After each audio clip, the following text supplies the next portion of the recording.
Durante o verão de 2007, estávamos sob um alerta de alto risco de incêndio, e todos estavam atentos aos possíveis perigos de incêndio. A última coisa que queríamos era um incêndio florestal devastador. Lembro-me de receber um telefonema um dia, informando que havia fumaça em uma área onde acampamentos não eram permitidos. Imediatamente, comecei a fazer meu caminho para o acampamento. Quando trabalhava lá, os acampamentos com fogueiras eram permitidos apenas em áreas designadas, e apenas dentro das fogueiras instaladas. Você não pode se afastar de uma fogueira. Ela deve ser vigiada o tempo todo. Tive que conversar muito com os acampantes sobre isso, pois as pessoas gostavam muito de fazer fogueiras quando e onde não deviam, e mais campistas do que gostaria de admitir deixavam o acampamento com a fogueira ainda acesa ou quente. Lembre-se, pessoal, se fizerem uma fogueira, apague ela antes de sair e certifiquem-se de que está fria ao toque. Enfim, em pouco tempo, cheguei a esse acampamento. Não estava nem perto de um acampamento apropriado. Era um acampamento improvisado, aparentemente feito por alguém que pensou que ia se aventurar nas matas, ou poderia ter sido alguém sem teto, um andarilho, ou algo assim. Ambos não eram incomuns. O acampamento era composto por uma lona rasgada amarrada com barbante, alguns galhos de árvore criando um abrigo improvisado. Ao lado, havia um par de sapatos velhos. Um dos sapatos tinha um buraco na ponta. Definitivamente não o tipo de sapato que você gostaria de usar por aqui na floresta. 5 meias pretas ensopadas estavam penduradas em outro galho de árvore próximo, e ao redor do perímetro, eu vi pegadas descalças e sem meias. Elas levavam para fora e para longe do acampamento. Isso era bizarro. Você realmente não quer andar por aí sem sapatos ou meias, mas as pegadas pareciam levar embora, e não vi pegadas voltando para o acampamento, pelo menos descalças. Minha suposição era que eu tinha chegado ao acampamento enquanto eles estavam temporariamente ausentes. Usando uma garrafa de água, joguei água nas brasas ainda queimando na fogueira e mexi com um graveto, misturando terra, cinzas e água. Dei uma cutucada. Estava frio. Então, me apoiei em uma árvore próxima, esperando o meu anfitrião voltar. Ele receberia uma advertência verbal, e se não colaborasse, seria multado. Depois de alguns minutos, ninguém voltou para o acampamento. Então, comecei a andar por aí, vendo se conseguia ver ou ouvir alguém por perto, mas não consegui. Não tinha ideia para onde eles tinham ido. Imaginei que eles não teriam ido longe sem sapatos ou meias. Ao voltar para o acampamento improvisado, bati a cabeça em algo. Olhei para cima, e era um estranho enfeite, um galho de árvore baixo. Na verdade, ao olhar ao redor, havia mais do mesmo tipo de enfeite pendurado em galhos de árvore, todos amarrados. Esses ornamentos eram feitos de madeira entrelaçada, formando uma forma esférica, e pelos pequenos espaços na madeira, eu podia ver que havia algo dentro deles. Quando os sacudi, definitivamente tinha algo dentro. Peguei um diferente que estava por perto sem retirá-lo da árvore e sacudi também. Novamente, algo fez barulho dentro. Curioso, comecei a desfazer o enfeite entrelaçado até que eu pudesse ver o que havia dentro. Um estranho cheiro atingiu o meu nariz. Cheirava a gangrena e decomposição. Demorou um tempo para eu entender o que estava olhando. Dentro desse pequeno enfeite, havia apenas um objeto. Era pequeno e do tamanho do meu polegar, meio acinzentado e marrom, com pequenos pedaços fibrosos de cor marrom escura. Era arredondado na outra ponta. Então, percebi que era um dedo do pé, arrancado completamente e colocado dentro desse enfeite. Deixei cair, e um gosto amargo subiu pela minha garganta, pois queria vomitar. Olhei ao redor para todos esses diferentes enfeites. Lembro-me de pensar, de jeito nenhum, cada um deles realmente contém um dedo do pé, arrancado e em decomposição? Que tipo de pessoa faria isso? E por que eles estavam enfeitando as árvores por aqui? Imediatamente, peguei meu rádio comunicador e relatei o ocorrido. Voltei para a trilha, esperando um dos outros guardas florestais que disse que apareceria. Infelizmente, eles levaram cerca de 1 hora para chegar lá.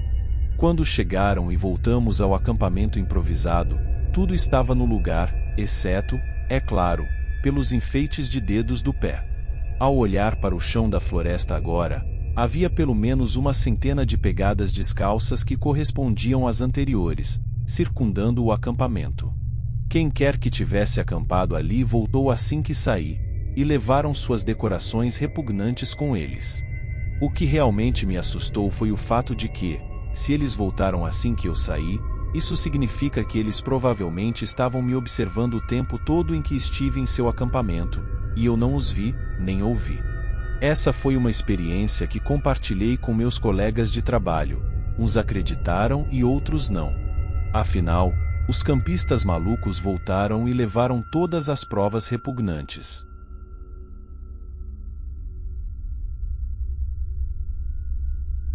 As coisas inexplicáveis que vivenciei no Parque Nacional de Yellowstone. Não quero que essas experiências que estou prestes a compartilhar com você assustem a ponto de evitar visitar suas florestas favoritas. Saia para a natureza, divirta-se. É saudável para você e sua família. Apenas leve essa lembrança como um aviso. Coisas acontecem nas florestas, coisas que nem sempre podemos explicar. Trabalhei no Parque Nacional de Yellowstone nos anos 90, por alguns anos como guarda florestal. Mas minhas tarefas eram variadas. Havia momentos em que atuava como guia turístico, ou pelo menos como um convidado para grupos de turistas. Eu explicava fatos sobre as florestas, os animais e plantas que prosperavam lá, e a história de Yellowstone. No entanto, essas ocasiões eram raras. Normalmente eu estaria verificando acampamentos, trilhas e respondendo a relatos de hóspedes problemáticos, caça ilegal, até mesmo acampamentos abandonados ou fogueiras acesas deixadas para trás, e assim por diante. Às vezes, eu era encarregado de registrar dados sobre as populações de animais, especialmente quando um grupo se tornava muito numeroso, o que poderia colocar em perigo ecossistemas vizinhos. Provavelmente, você não imagina, mas se a população de coiotes, por exemplo, se tornar muito numerosa, eles podem destruir o ambiente, expulsando populações de presas, o que, por sua vez, expulsa as populações de predadores. Era raro ter que participar de buscas e resgates, mas isso acontecia. As pessoas se perdiam nas florestas e isso certamente não é estranho. Geralmente, essas pessoas são encontradas 1 ou 2 horas depois de se perderem, ou saírem do caminho, incapazes de encontrar o caminho de volta. Isso me leva à minha primeira experiência estranha. No início de um verão, um homem de meia idade foi dado como desaparecido por seu grupo. Fui chamado para participar das operações de busca e resgate. Em um quadriciclo, verifiquei e revi várias vezes o local onde ele foi visto pela última vez, mas sem sucesso. Desmontei do quadriciclo e comecei a caminhar para dentro da floresta. Normalmente, pessoas inexperientes que se perdem na floresta tendem a se comportar de maneira semelhante. A força da gravidade geralmente faz com que as pessoas queiram caminhar morro abaixo, e elas tendem a encontrar e permanecer por algum tempo em áreas abertas. Então, comecei a descer, de olho em clareiras entre as árvores e ouvindo atentamente as fontes de água. Continuei andando e observando meu GPS de mão. Aquilo me impediria de me perder, a menos que as pilhas acabassem ou se ficasse muito escuro para ler, já que a tela não tinha luz por trás naquela época. Caminhei por cerca de 20 minutos, atravessando uma vegetação cada vez mais densa, até que se tornou tão espessa que não consegui mais prosseguir. Voltei para a trilha principal, pois se já era difícil para alguém experiente como eu passar por aquela vegetação, imagina para um simples caminhante. De tempos em tempos, eu gritava: "Serviço florestal, tem alguém aí?" O sol estava começando a se pôr naquele momento, então eu queria começar a voltar para o caminho, pegar o quadriciclo e me juntar ao grupo principal de busca e resgate. Avisei-os sobre meu plano por meio do radiocomunicador, mas quando eles responderam, disseram para eu voltar, pois o caminhante desaparecido havia sido encontrado cerca de 10 minutos atrás. Ótimo, eu pensei, eles poderiam ter me informado quando o encontraram. Para ser honesto, a equipe costumava ser boa em fornecer esse tipo de informação e atualizações, então isso foi apenas um caso raro de eles terem falhado. Suspirando, comecei a subir de volta, mas torci o tornozelo em algum ponto e caí na vegetação ao meu lado. Enquanto eu tentava me levantar, desembaraçando-me da vegetação, comecei a ouvir passos vindo bem na minha frente. Imediatamente, sabia que eram veados, então não chamei ou fiz nada do tipo, apenas continuei me levantando, sabendo que quando ouvissem o barulho que eu estava fazendo, eles iriam embora. No entanto, os passos continuaram se aproximando de mim. Eram pesados, deliberados e constantes. Enquanto esses sons continuavam, comecei a ficar um pouco preocupado. Quando eu trabalhava em Yellowstone, a população de lobos era extremamente baixa, mas não era inexistente. No entanto, eles não deveriam estar nesta área do parque. Apesar disso, eu estava um pouco ansioso. Havia poucas coisas lá fora com peso suficiente para fazer esse tipo de passo. Seria uma pessoa, um urso, um alce? Todas essas opções seriam mais plausíveis para mim. Então chamei: se for uma pessoa, responda ou venha até aqui. Se for um animal, provavelmente ficará assustado e irá embora. Serviço florestal, tem alguém aí? Enquanto não houve nenhuma pausa nos passos, eles continuaram se aproximando de mim lentos e pesados, exatamente como antes.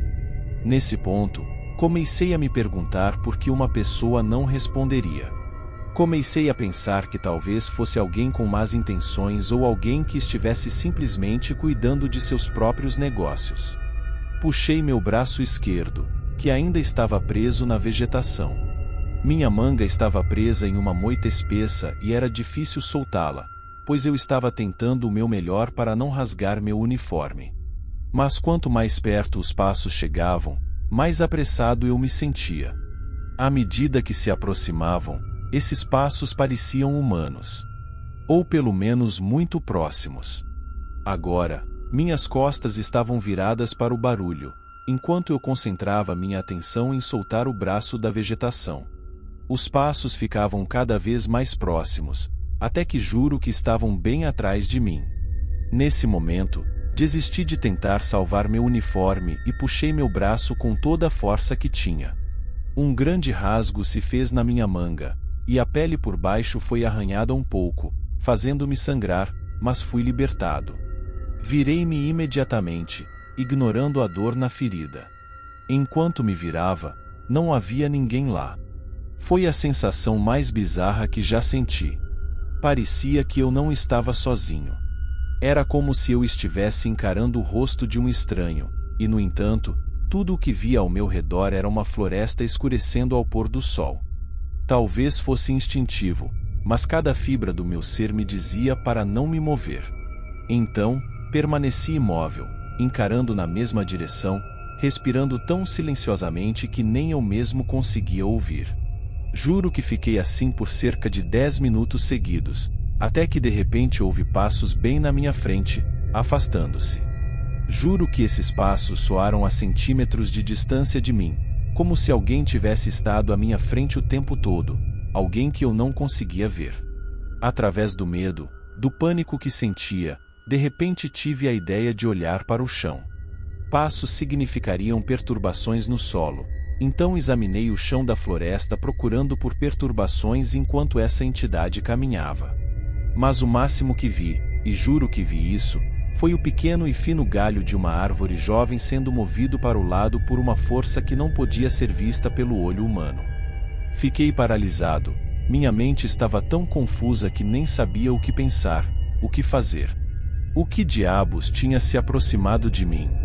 Por que não conseguia ver o que queria? Por que meu corpo gritava para que eu não me movesse? O que aconteceria comigo se eu tivesse ficado lá até não conseguir mais ouvir aqueles passos?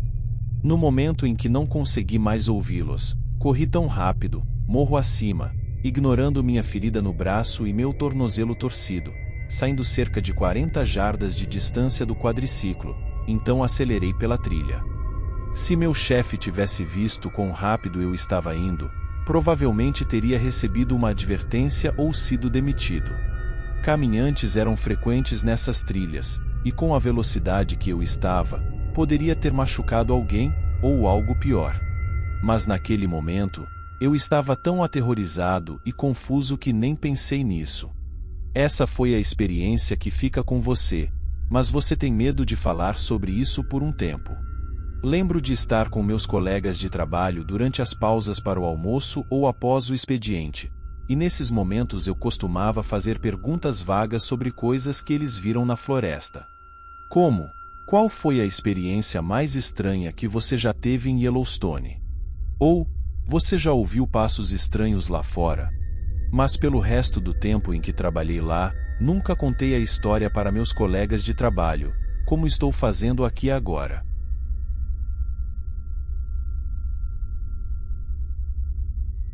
Sou um guarda florestal de uma extensa floresta densa, ao norte da fronteira do Brasil. Em certo dia, por volta das 12 horas, comecei meu turno quando recebi uma chamada no rádio sobre uma pessoa desaparecida na minha área. Aparentemente, ela foi vista pela última vez usando uma camiseta de manga longa, bermuda de caminhada e uma mochila vermelha. Já se passavam 2 dias desde o desaparecimento, mas só agora foi relatado. Abasteci e segui para a área onde a pessoa foi vista pela última vez. Dirigi por cerca de 1h30 e decidi que seria uma boa ideia continuar a pé, pois ela não estaria em nenhuma estrada de serviço. Caso contrário, eu já teria visto antes disso. Certifiquei-me de notificar a central para enviar uma unidade adicional e esperei meia hora até que o reforço chegasse. O cara que apareceu era legal, e eu gostava de trabalhar com ele, então seguimos por uma trilha conhecida por pessoas se perderem, uma espécie de ponto crítico, pois no meio dela a trilha se divide.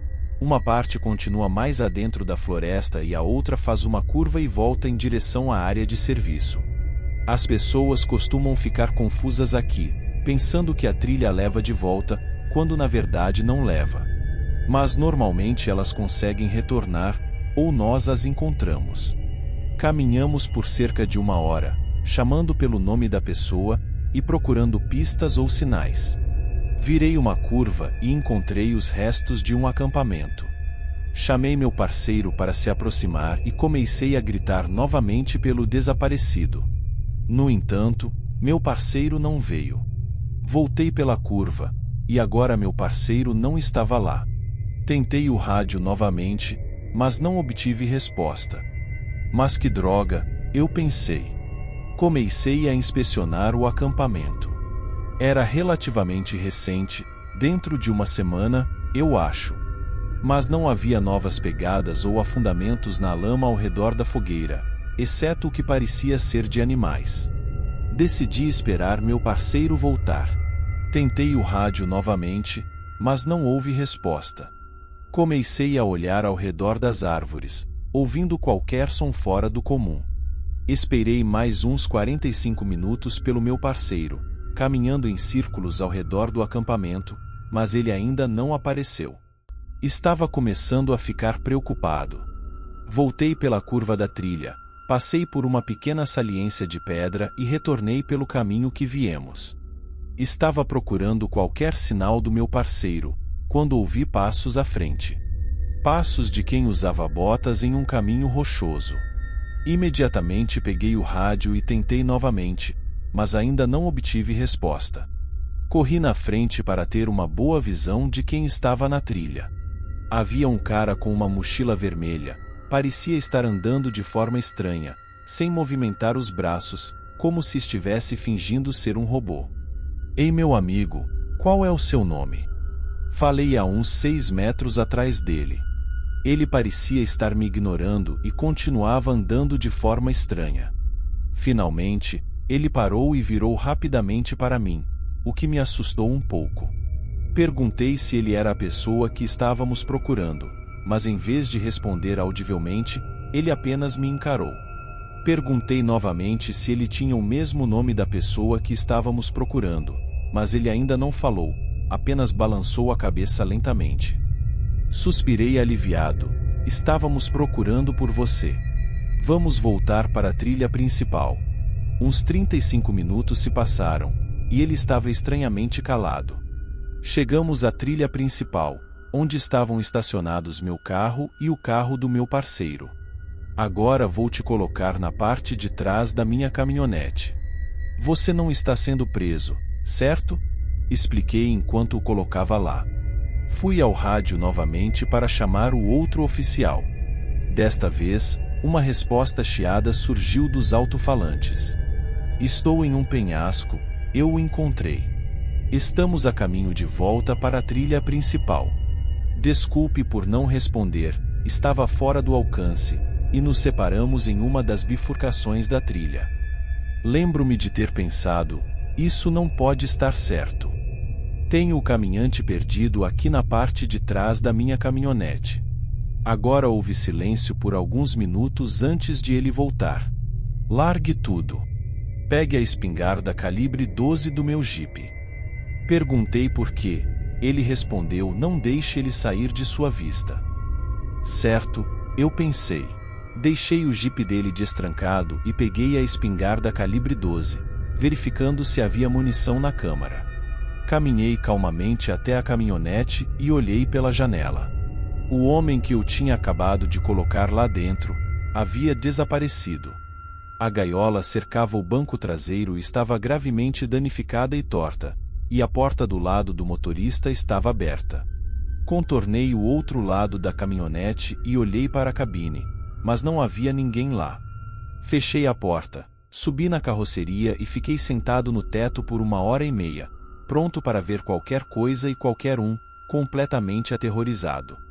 Até que finalmente meu parceiro voltou com o caminhante ferido. Ele olhou para mim e disse: "Você deixou ele escapar?" Perguntei o que ele queria dizer com ele, mas ele apenas passou por mim e disse: "Eu te conto depois." Ele nunca me contou. Quando voltamos para a estação, mesmo que eu estivesse morrendo de curiosidade e talvez medo, nunca soube o que ele queria dizer.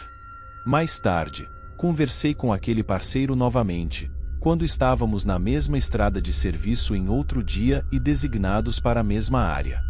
Perguntei sobre aquele incidente estranho há alguns meses. Parei ao lado do jipe dele enquanto ele preenchia alguns papéis. "E aí, como está o turno até agora?" perguntei. Ele respondeu: "Alguns idiotas resolveram beber por aí.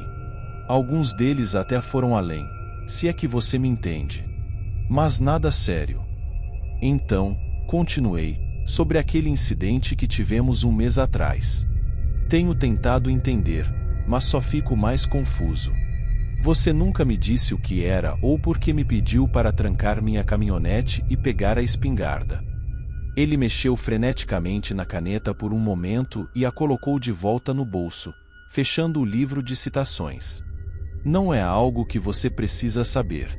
É melhor você ficar longe disso a partir de agora, entendeu?" Eu respondi: "Ah, cara, não me assuste com essas besteiras de agente secreto do governo. Só me explica o que ele pensava que era." Ele me olhou solenemente debaixo da aba do boné, e depois de um longo silêncio, ele falou: "Isso está aqui há mais tempo do que quando comecei nesse trabalho.